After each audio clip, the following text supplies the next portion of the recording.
और ए मिसरा लिखिया जिमीदार भाइयों वास्ते भी एक सीरी हुंदा है ना ਉਹਦੇ ਨਾਲ ਗੱਲ ਕੀਤੀ ਭਰਾਵਾ ਤੂੰ ਨਾ ਮਾਲ ਨੂੰ ਹੀ ਪੱਠੇ ਪਾਣੇ ਨੇ ਦੇ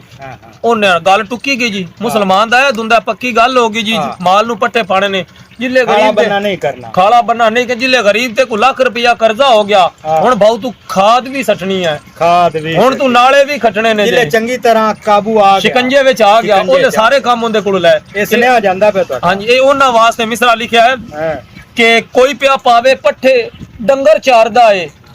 कोई पिया पावे पट्ठे डंगर चारदा है कोई पिया लावे तड़ियां नाले मारदा है कोई पिया लांदा विच कलेजे टक्का है हर बंदा हुन अपने आप तो अक्का और अगला मिसरा है कि कई पराडो गड्डियां इत्थे झूठ गए कई पराडो गड्डियां इत्थे झूठ गए कई विचारे खाक च अखियां नूट गए कई सिकंदर वर्गे मार गए छक्का है